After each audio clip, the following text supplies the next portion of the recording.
Hello everyone, welcome to Lantern Stream. It is Tuesday night. Let's talk some CCIE written study prep. I'm getting started a little late tonight, but I got my coffee. So get your caffeine on, whatever you use for your study period, whether you're studying, labbing, whatever the case may be. Let's get ready, let's talk. Let me give you a quick update on what's going on. So first of all, wallpaper of the day. This was taken by NASA because of their ice bridging project. This is some mountains in Alaska. Alaska's such a beautiful place. I've been once in my life, and man, I would just love to go back there sometime in the near future. We'll see if that happens. Beautiful wallpaper of the day, though. I'm running a little behind. I had an issue with my microphone just a moment ago, so bear with me as I get my little setup here ready, including the chat window. See, we got chat, we got Streamlabs, so we can hear about any of the new follows or subs here on Twitch. And chat window. Hope everyone's having a good Tuesday night. We got through Monday. We're here Tuesday. We're in the middle of the summer, so things are going well here. Plenty of sunshine, heat, and rain here in Central Florida. I don't know about where you are. But let's pull up our agenda for today. We're going to be talking, yesterday we left off, we're still kind of in the IPv6 area, but we're about to move out of that. Today I'm going to talk a little bit about nptv6, a little bit more. Hey, how's it going? Big Abe in the house. Glad to know you're out there, man. Hope you're having a good night. Hope the job is treating you well, my friend. All right, I got all my windows up. But yeah, so nptv6, so I'm going to talk a little about moving a little beyond IPv6 into some other topics, PPP, authentication. And then we're going to talk memory tables, flashcards, 12 days. And my first topic of the day is preparing for battle. I've spent some time and energy thinking about 12 days. Am I ready? Am I going to go for it? As time goes on, I'm getting more and more convinced that I need to go ahead and just take my chances in 12 days. Why is that? What has changed? Well, one was the blog I called out yesterday. You know, in discussing kind of the approach of the Tim C. talked about the written, how it seemed to him in a lot of ways much more difficult than the lab, and I agree with that. That was kind of emotional validation for me when I read that blog, and I thanked him on Twitter. I was like, thank you so much, because this is just what I needed. And as he mentioned there, you know, it is a sprint, not a marathon. And I've been sprinting now for a while, and I'm getting, you know, it gets tiring when you're sprinting for a long time. You can only sprint for so long. But at the same time, I sprinted all the way up to Cisco Live, and I've been sort of sprinting since. If I slow down now and add another 30 days, you're kind of pushing your luck with your memory, because the written is all about, or a lot of it is about memorization, to be honest. And Tim kind of echoed that too in his blog. I've heard that from others. So I'm going to be changing my tactics up a little bit with just 12 days. And I'm going to really focus on the fight. That's how I try to view it. You know, when I start to get a little mentally fatigued or tired, I just think of it as a battle. I'm preparing to go into battle, you know. I've never served in the military, a number of military friends. But, you know, you have to develop a certain mindset to prepare yourself for battle, and that's the way I'm looking at it. Someone, Jack on the stream today, or Discord, he sent me a few words from Sylvester Stallone in a little YouTube video, and it was inspiring. And I was like, you know, that's the attitude I need, man. Be a soldier and just get ready for the fight. You don't always get to choose when your battles are or how they'll, you know, work out. But I chose to take the exam at Cisco Live, and I can't let a whole lot of time go because I did okay. You know, I wasn't really far off. A little over 50 points, 54 points away. And if I let more time go, that's some momentum I'm going to lose, potentially. So I think I'm gearing up. I'm gonna really, you know, we're going to do battle in 12 days, most likely. So that's going to change my tactics a little bit, though.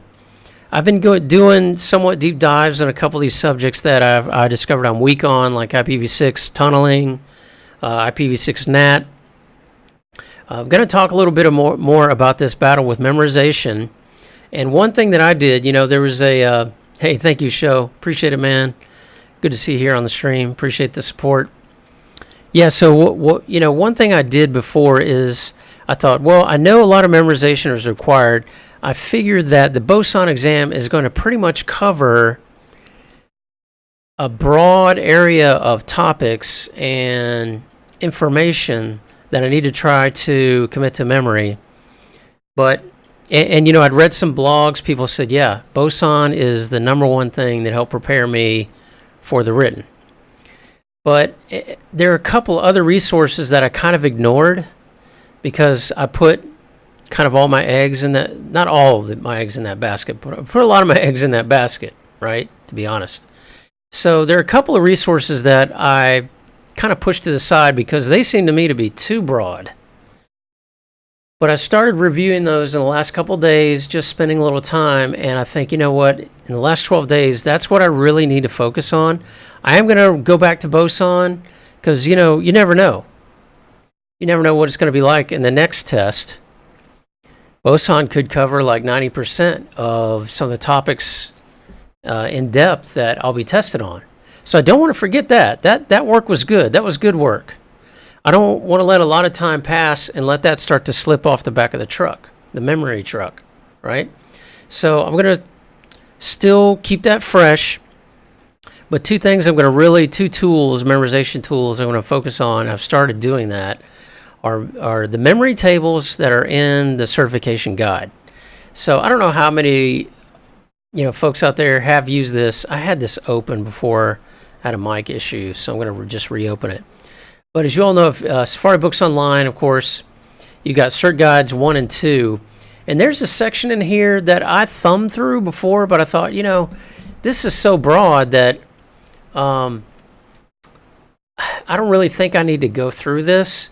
I'm convinced now that I do. And I scanned through it the other day. I'm not logged in right now, so it's only showing, part of it. But there's an appendix in here that I linked to that has solution for key tables. Now there's a memory tables section, and then there's a solution for key tables section. I don't have time to go through with 12 days left and just try to fill in all the blanks. I'm going straight to the answer key, which in itself, just reviewing over and over, is going to cover so many different topics and details that I think that is going to help me. This is kind of official cert guide flashcards in a way, right? Or memory tables. So I'm going to use that. I'm going to cover a little bit of that every day. And then I'm going to go back through neckercube's flashcards. And I started going through this. It's linked here. This uses the Anki. I don't know if I'm pronouncing that right. It's kind of a funny name. Anki. Well, what you can do is you can open neckercube's flashcards list. You can click Study Now. And then you can do Browse. So I was studying PPP, for example, right? I just came here. He built all these himself. He provided to the community for free. Jedediah Casey is such a benevolent person for contributing, because you could see a lot of work went into this. And he did say it was helpful for him to pass. So I went to PPP, and, you can just kind of thumb through the same way I was doing with the memory tables. I'm just going through here, reading the question, and then reading the answer, because I've got 12 days left. Ideally, what you would do is, months ago, is you would start using the flashcard tool, and it would learn what you're weak in and what you need help in. And over time, it would just show you the question. You have to answer it in your head like a regular flashcard, and essentially it flips it over or shows you the answer. It's a great tool. And a lot of people make cards for this for a number of different purposes, right? But PPP itself alone has 83 cards. I went through IPv6, and I went through all these last night. 195 cards, okay? I went through all of them. They're awesome. and I just go one through the other, right? Concepts that are foreign to me, I'll go back and maybe I'll research those a little bit. But this is going to be my battlefield prep. This is going to be my Rocky steps right here. Shout out to, all you Rocky fans. But these are my Rocky steps. Going to be running up and down, getting ready for the fight. So that's my tactic change going forward. Just to review a little bit of content here on the topic of NAT. It's called nptv6. It's also referred to in some of the docs as nat.6.6 because you've got nat.6.4, and then even there are commands that reference nat.6.6. In other words, you are natting between IPv6 and IPv6 network numbers or host addresses, right? And the question I had in my mind, and I posed this yesterday when I was talking about it, this is the question I wanted to answer.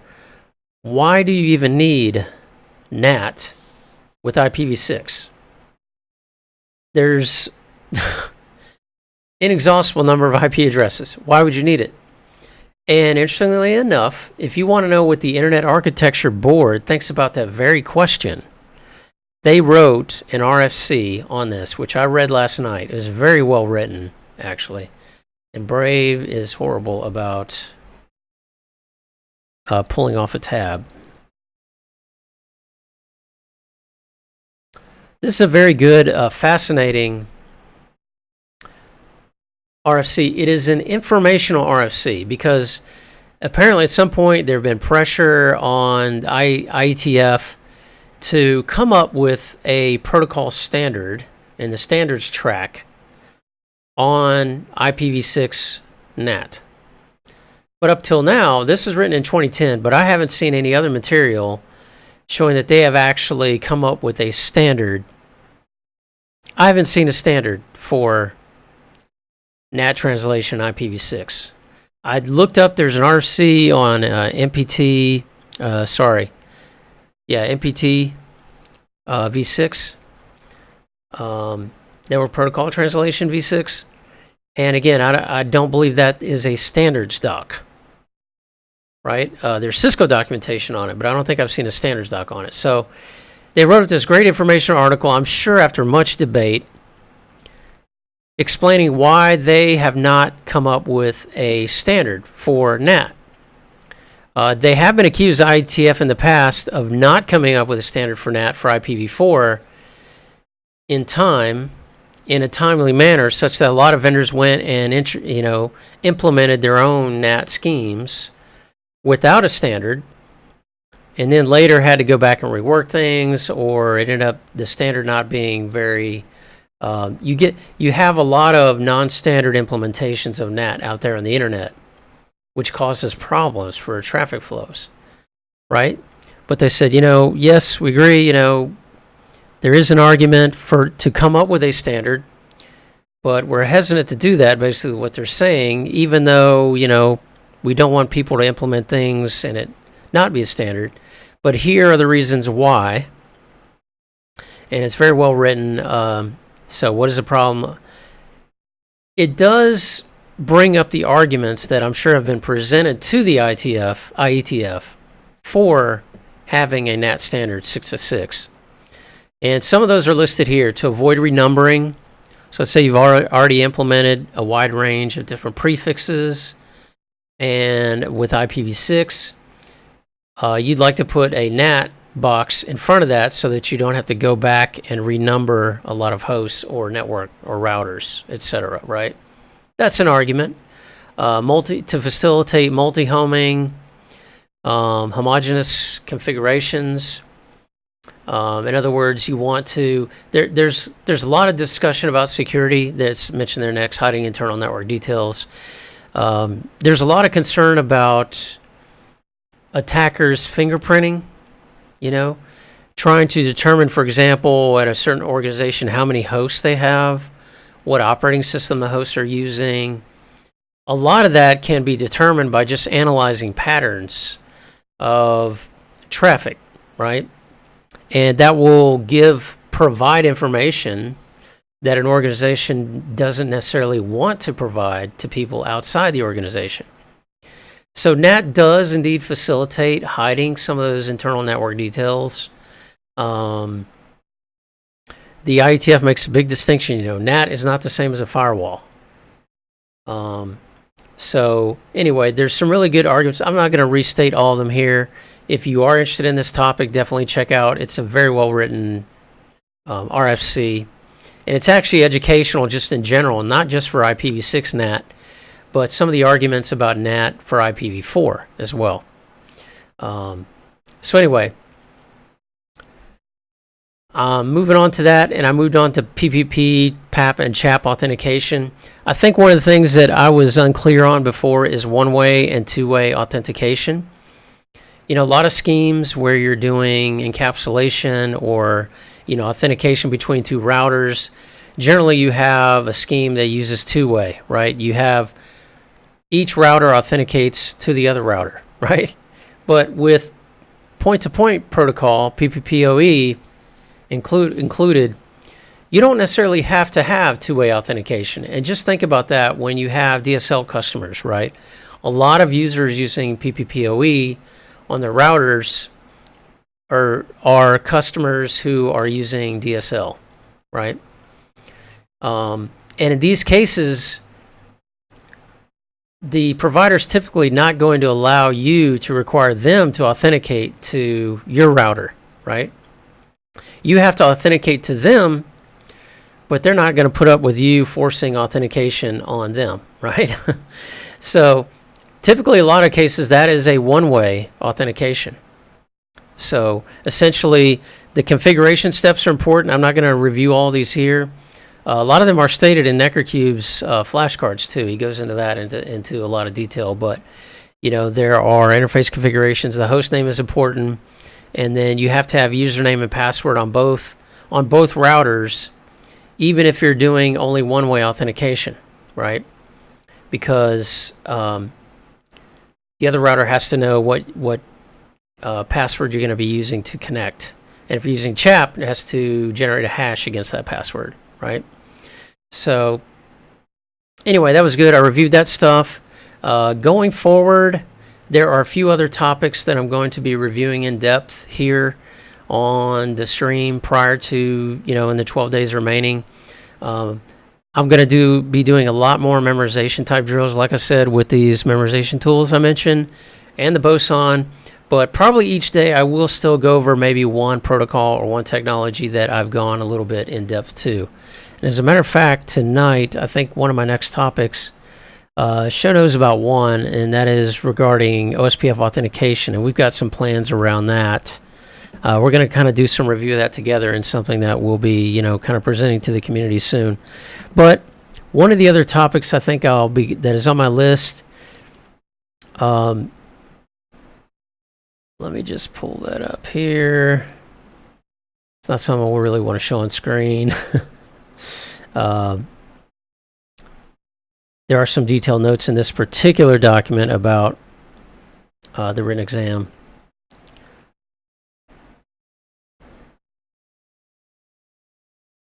But yeah, I think MSDP essay filtering.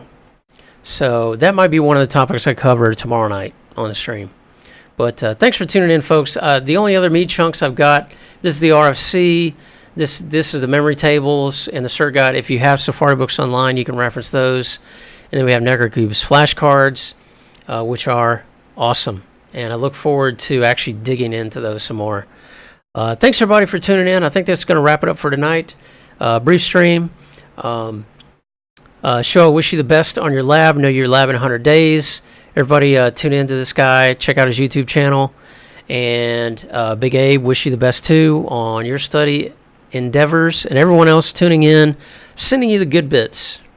I'm taking these caffeine chemicals and lacing my ones and zeros with extra caffeine, sending them your way. So I hope that helps you out. Good luck, folks, in your study. Wish you the best. We shall see you back here tomorrow night on Land Tamer Stream. Have a good rest of your evening.